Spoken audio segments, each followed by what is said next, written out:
Hey everyone, Felipe here. Welcome to another Tower of Saviors GNN news review video.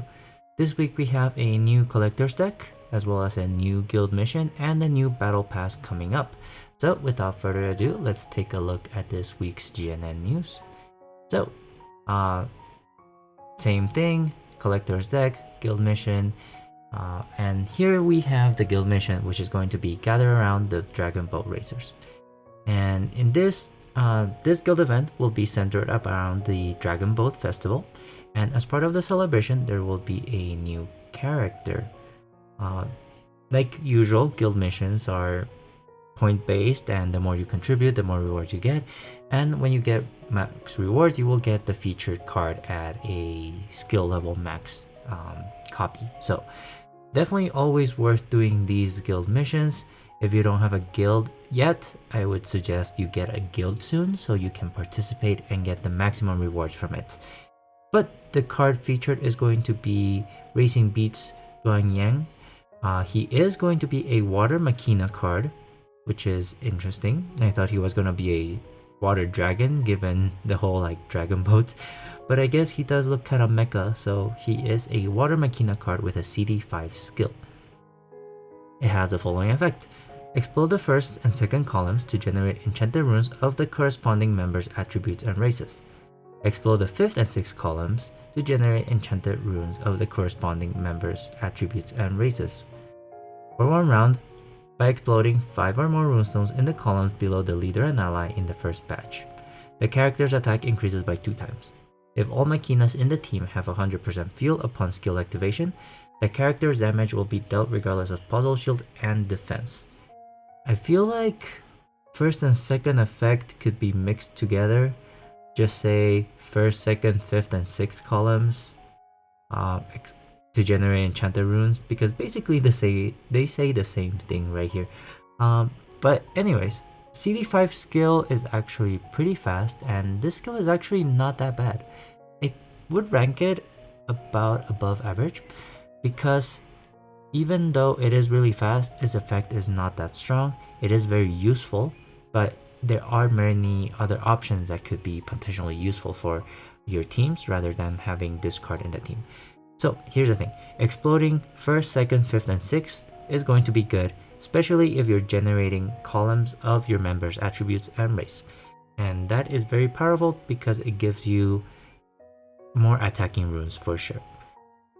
It also helps that you are exploding the entire column because it does feed into the third effect right here by dissolving 5 or more runestones in the columns below leader and ally, which is already there for you since his skill generates 5 runes under your leader and ally. The character's attack increases by 2. And this is the reason why I say it's not that good of a skill, because this attack increase is very little. Normally when you see cards that increase their own attack, it's at a minimum times 4 to be super useful. And you would typically want a card that has a times 4, especially if their shield ignore is only for the character.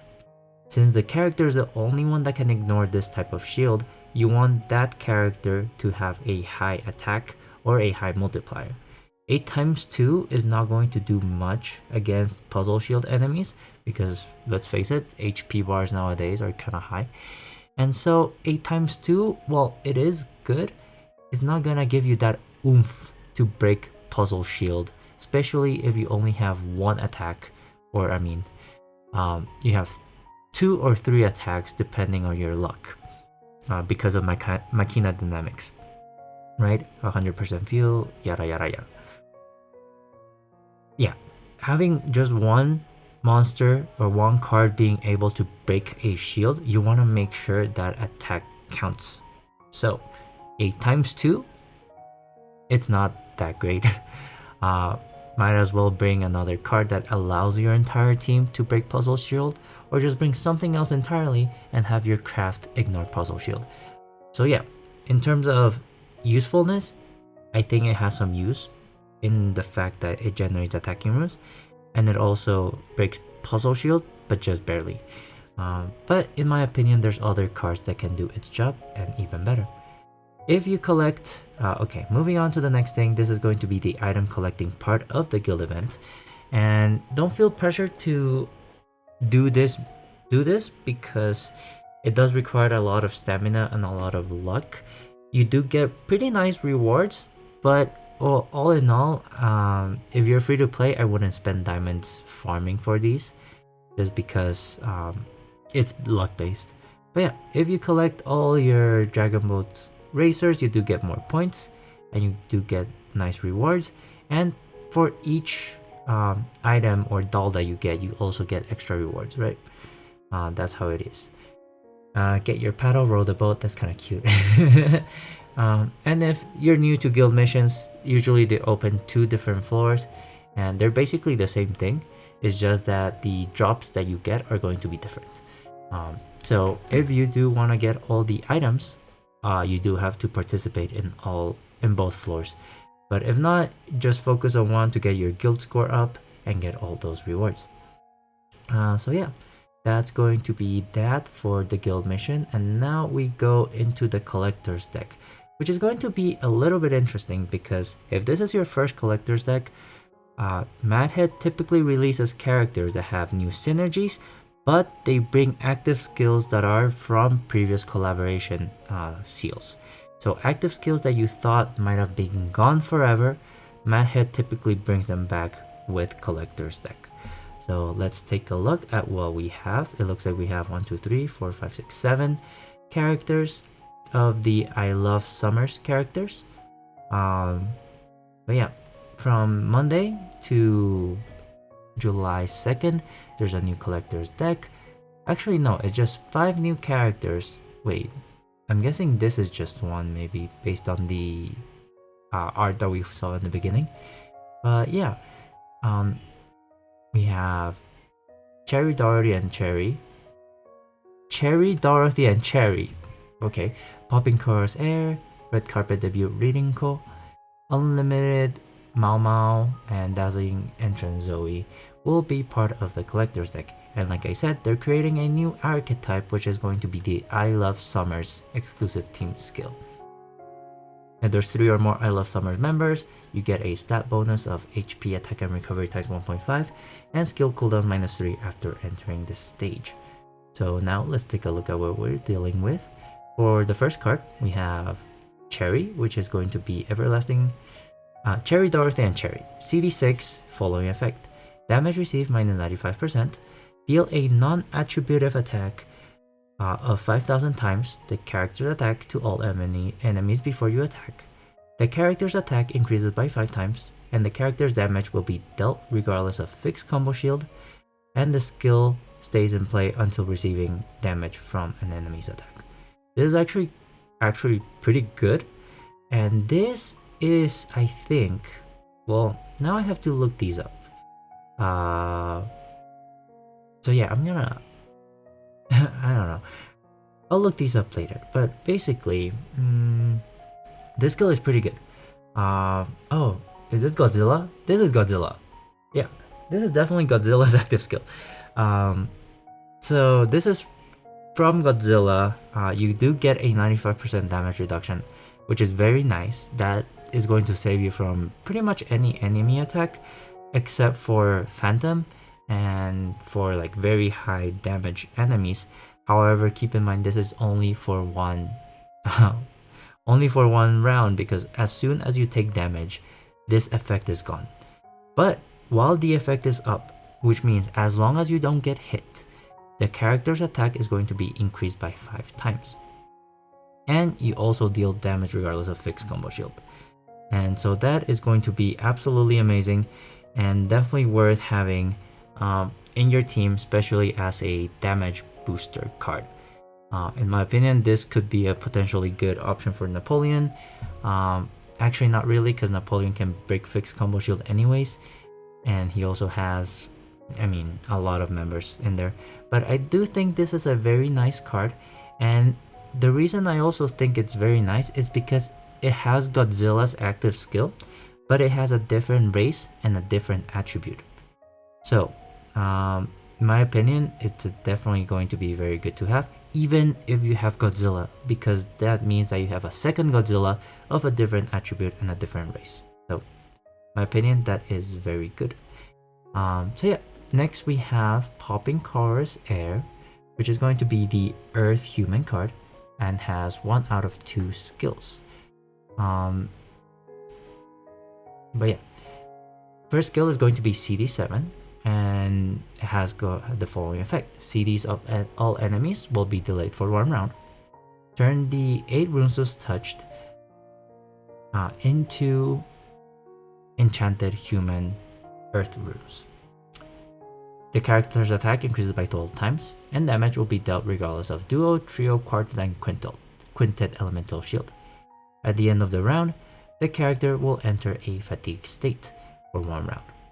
The second effect is going to be the team will not be poisoned. The first batch of columns to be dropped in odd columns will be earth runes, and the first batch to be dropped in even columns will be heart runes.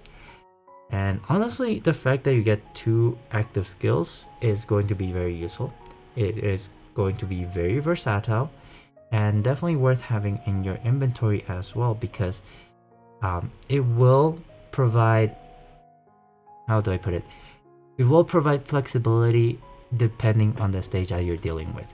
The second effect is going to be less useful and very situational, but it is going to be useful in case you encounter a 5-round poison that requires you to dissolve a number of combos, or a 3-round poison that's 99% poison that basically kills you if the enemy attacks. And it also is going to help you with 15 or 30 runestone count shields for earth and hearts, because it is it is going to be guaranteed sky drop, right? However, the second or the first effect is absolutely busted CD7 and definitely worth getting in my opinion, because that active skill is quite something. Yeah, this active skill is very good.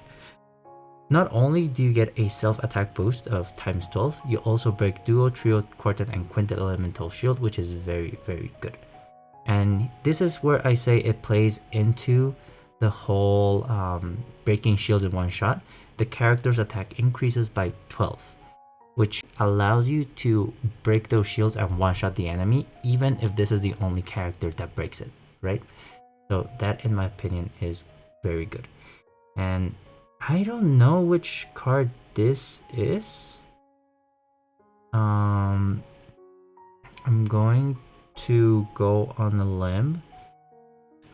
Who are you? So before we keep going, I'm actually going to take a break and take a look at which collaboration cards these collector seals cards are, because I do want to give you what these cards are based off on, and I don't want to spend like a lot of time searching for them. So I will be right back and come back with those details. So yeah, for Popping Chorus Air, her first skill is actually based off on Arc 1 from the Kamen Rider series. And interestingly enough, Arc 1 only has 1 active skill, and that is because her second effect comes from another collaboration card, which means that this card itself has 2 collaboration cards put into them. And this is very nice, because for the fire one we only had 1 active skill, which is Godzilla's, but for Popping Chorus Air she actually has 2 collaboration cards active skills built into her kit. Unfortunately, it is not 2 different active skills, it is 1 out of 2, so you only get to choose 1 to activate. And like I said before, the first one is going to be based off Arc 1, the power release version of 01, Kamen Rider 01. And it is a very good skill and definitely worth getting in my opinion. And the second one, like I said before, it is more of a support card or support effect, and not really that useful except for very specific situations, and that is going to be Arc Scorpion Kamen Rider for the active skill. And same thing applies to this card from cherry and cherry is that Arc Scorpion and Arc 1 are both dark humans. And so this card being an earth human is also going to give you more variety. So even if you have Arc 1 and Arc Scorpion, I still think this is a good card to get because it is another attribute that you can have this effect on. And not going to lie, this effect itself is already pretty good, and even more so because it is a strict upgrade from the Arc 1 skill, and that is because Arc 1 will only ignore trio and quintet. Meanwhile, Popping Chorus Air ignores duo, trio, quartet, and quintet. So it is a slight adjustment that is better in my opinion. So yeah, Arc 1 and Arc Scorpion right here. So next we have Red Carpet Debut Ridinko, which is going to be a dark human card, and this card has 2 active skills. These are actually 2 separate active skills, so it is going to be more versatile and more useful. Both of them are CD6, and the first one has the following effect. Explode all runes to generate enchanted human runes. The first rune to be generated in each column will be enchanted dark human runes. And for 1 round, each member launches 10 extra attacks, as much as 30% of its own attack. The first 5 attacks include 1 attack of each attribute, and the other 5 attacks are random attributes. And this is the reason why I like to do blind GNN reviews, but I did spoil myself looking for the cards, the collaboration cards that were based on, because for this active skill I actually gasped. And I was really excited because this first skill is Libra Doko's active skill. And I love Libra Doko, especially when you encounter an enemy that has 50 hit shield, 30 hit shield, 40 hit shield. Libra Doko single-handedly destroys those shields because every single member in your team is launching 10 extra attacks. Granted, there are kinda wet paper towel attacks, but when you're dealing with a 50 hit shield, you don't have to spend 6 rounds, 10 rounds in order to get that limit. You basically just activate Libra Doko's active skill and just go to town on that enemy.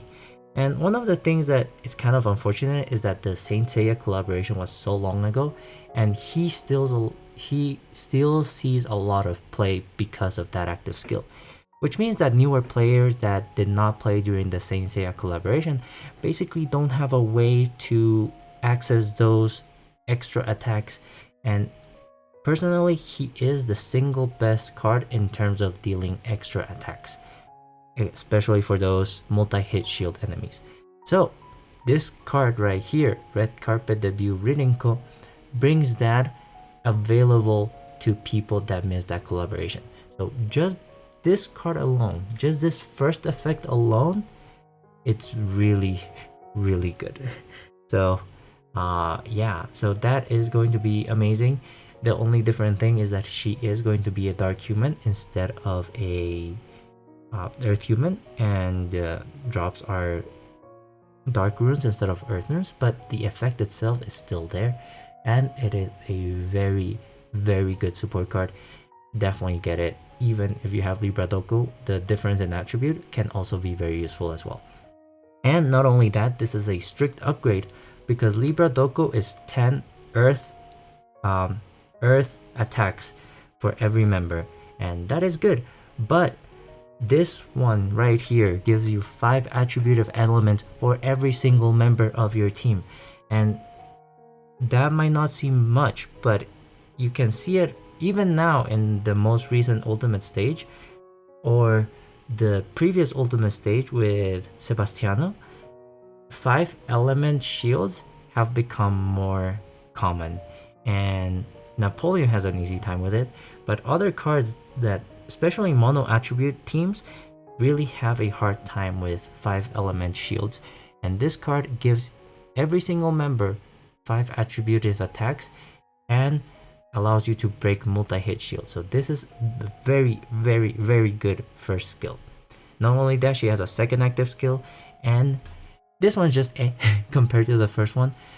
If she only had this one, I would already be happy and still recommend still recommend her. But she has a second active skill that is also very good as well, or it's situationally good, but in those situations it is very good as well. Electrify all enemies to alter their attributes into light. This is Pandora from the Saint Seiya Hades chapter collaboration, and it is also a very good skill because whenever you electrify enemies, it is not like ignite or freeze where they change attributes, right? Electrify doesn't typically come with a attribute change, but the fact that you can electrify enemies to change them into light is a very nice combo that is not very common. And so having that pairing can give you access to certain flexible options or team building strategies when you encounter those types of enemies. Recovery will be lower to 0. That may seem like a downside, but with recovery inversion enemy skills, this is going to be life changing. So definitely a good thing, and you also get an attack bonus on top of that. So all in all, this card right here has so much utility packed. I really recommend going for this card because it's so much utility in just one card. And if you know me, I do typically say that team slots are premium nowadays, and the more a card can do, the better it is for team building. And this one has a lot of utility packed into 2 different active skills that you can activate separately. So definitely a good card to get. Next we have also another Dark Human card, which is going to be Unremitting Flashlight's Mao Mao. She has a CD7 active skill. Actually, she has 2 CD7 active skills. And same thing, 2 active skills means 2 separate activations, more flexibility. And for her first active skill, we have turn water runes into heart human runes, earth into fire human runes, and light into dark human runes. For 1 round, damage received minus 80%, and if damage received from an enemy attack in the round, the skill stays in play. And this is a very good skill, and you know it's a good skill because it came from a jackpot card. And this is the second running of Saint Seiya. This is going to be Shun's after switching active skill. And this is a very good defensive skill because you get 80% damage reduction, and if the enemy doesn't kill you, and if the enemy is CD1, you get this damage reduction permanently, which is very good for stalling and building up your cooldowns for destroying the enemy later. It's not as useful now because the meta has developed into a fast-paced meta where the faster you can clear the stage, the better. And typically, damage reduction is not as useful if you can just kill your enemy before it touches you. So even though this skill is very good as a defensive option, defensive options are not that much in demand because of the focus on hyper offensive teams nowadays. But yeah, her second active skill is also Shun's active skill, but this is going to be pre-switch Shun. So also a very good active skill, and again jackpot card. Explode electrified, generate enchant dark runes. I love summoner members increases by 3 times, and damage will be dealt regardless of fixed combo shield. Honestly, this is more of a bonus compared to her first active skill. The attack bonus is nice, and ignoring fixed combo shield is also very nice, but CD7 is a little bit long. I would have wished that this cooldown were shorter, but yeah. Last but not least, we have Dazzling Entrance Zoe, which is going to be the last card from this collector seal.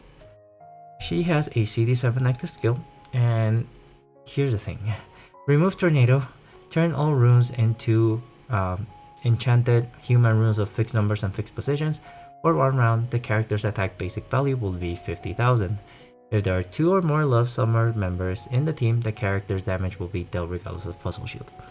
This is All Might's from My Hero Academia's active skill.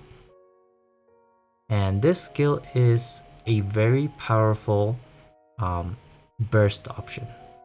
Basically, this button just has a potential to just kill enemies in one shot. So it is a very good thing to have. Removing Tornado, also very nice. But the main draw to this skill is going to be the fixed board that it generates, as well as the insane amount of damage that you're going to deal. This is going to be 50,000 attack basic value. And just for context, when Novalis absorbs people's damage, his damage goes up to like 40,000, and that's considered good. So dealing damage of 50,000 is pretty insane. And not only that, you can also ignore Puzzle Shield if you're running 2 or more Summers, I Love Summers members, which is probably not a difficult thing to do, in my opinion. So yeah, the only thing that I'm not seeing is a leader skill for these I Love Summers members. They are all very good active skills. They're really good members, all of them. And this makes sense because typically Madhead only brings back skills from collaboration seals that are good, because there's no point in bringing skills that are bad. And that's a lie, they have brought some really bad skills in the past. But you know, overall, these are all very good. And not only that, I'm really happy about the fact that they're bringing more than one skill into a single character. It gives one character a lot more flexibility and more options, and it does bring two powerful active skills from collaborations that were long gone into a single character, and that is going to be very powerful. So all in all, I do heavily recommend getting these cards, because especially if you missed out on these collaborations, because this is a very good option for you to get broken active skills. In terms of my personal ranking, I would rank Ririnko first, no questions asked. 100% absolutely final answer, Ririnko is the best card of this seal because of the 5 attribute attack, as well as the insane of extra hits that you're going to deal, as well as an electrify plus attribute change plus recovery -0. So recovery equals 0, which is a lot of utility packed into a single card. Second place is going to be Popping. It's actually a tie between Popping Cora's Air and the Godzilla effect and Cherry's effect, with a bias towards Air because she does have 2 active skills. And this one is a very good burst option that ignores a lot of shields. This one ignores poison and also gives you guaranteed sky drop.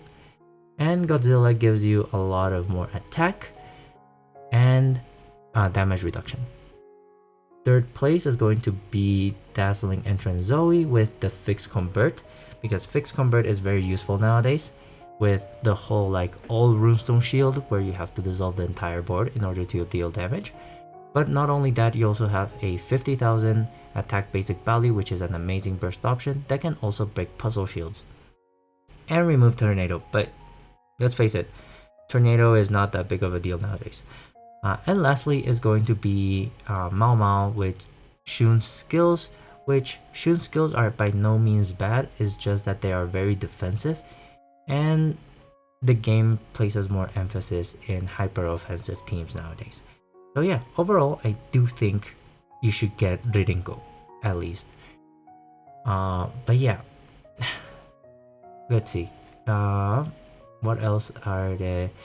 Yeah. So I do recommend this card, and it is worth getting them. However, you do have to keep in mind the risk for this seal though. And that is because collector seals come with the unfortunate fact that the other cards in the seal are going to be materials.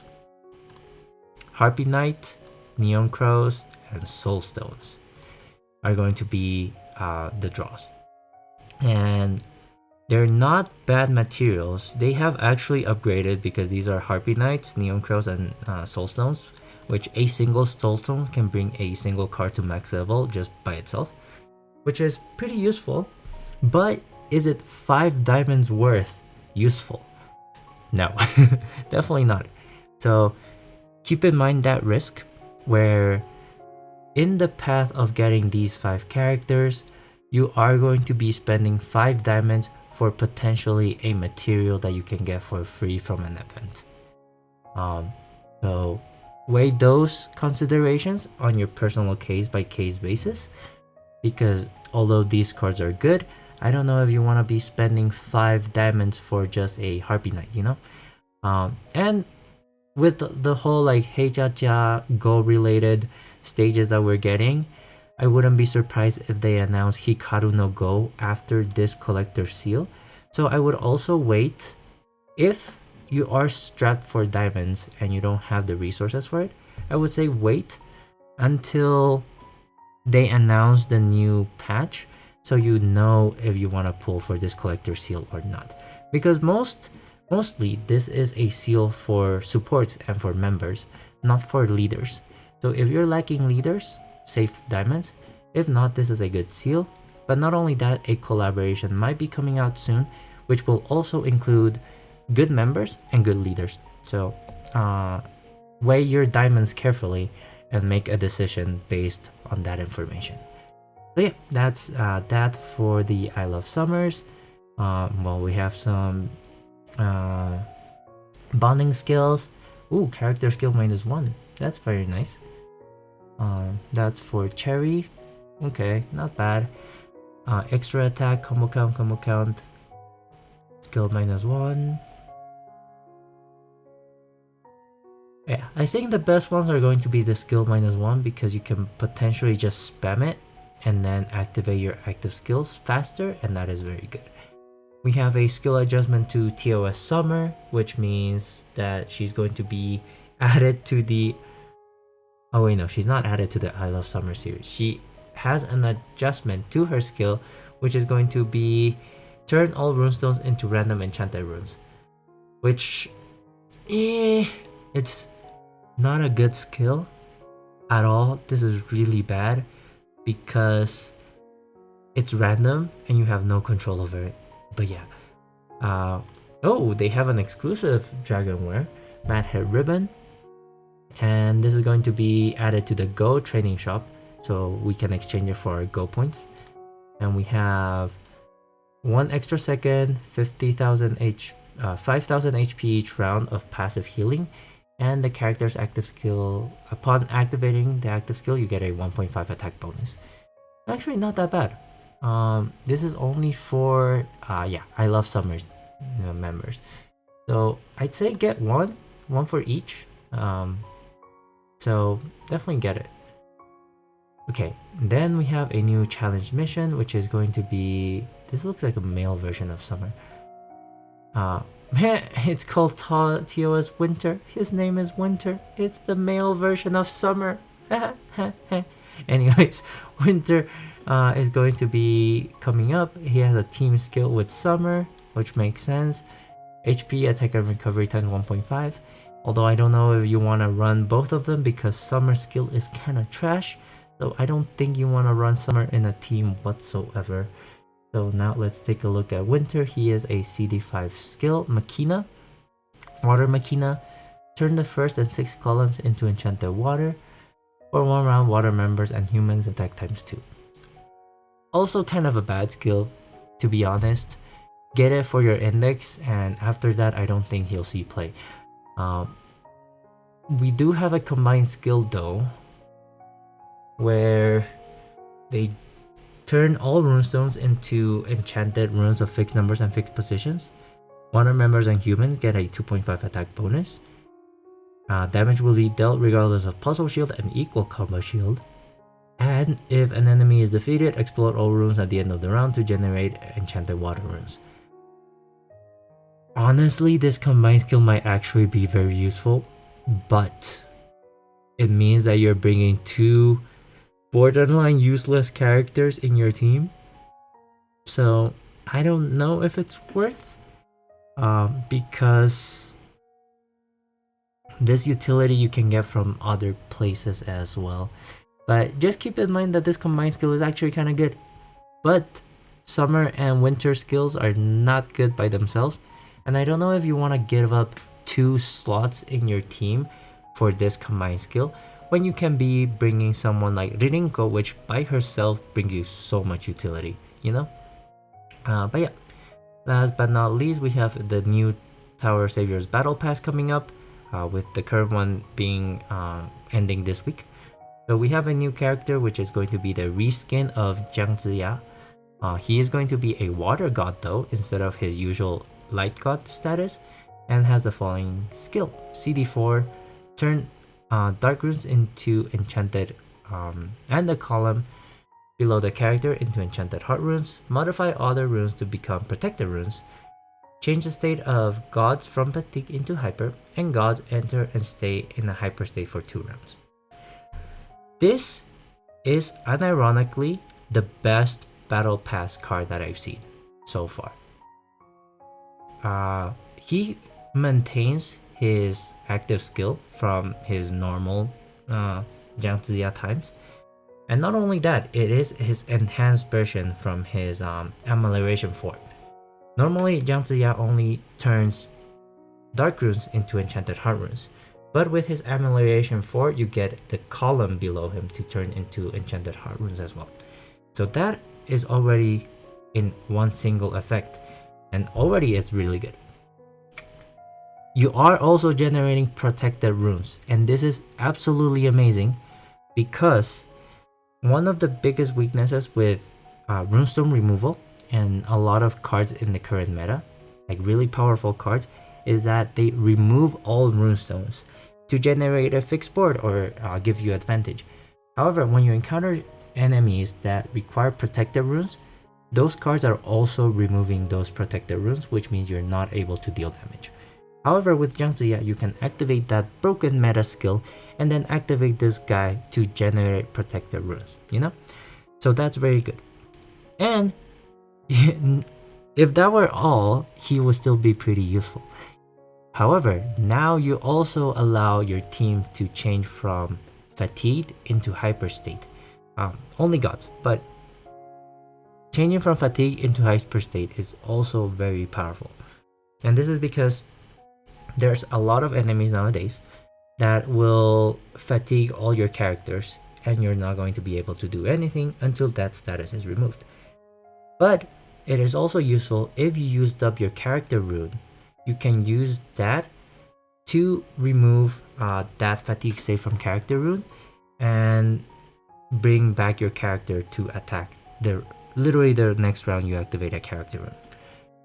And after seeing this skill, I do think he's very good, but this is going to be an S tier support card for a Nulla team. And hear me out, and this is because Nulla teams are very, very good. But Nulla teams do revolve around Nulla launching attacks of 5 different attributes to deal damage. But if you're forced to use a Nulla character rune, your Nulla is not launching attacks the next round.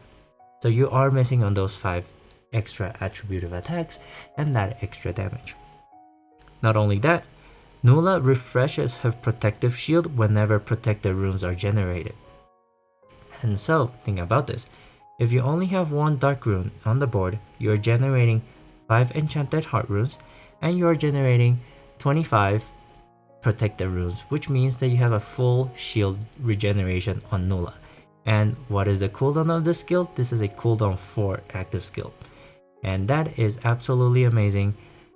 Definitely worth getting, and it allows you to spam protected runes like no other and refresh your shield with Nulla.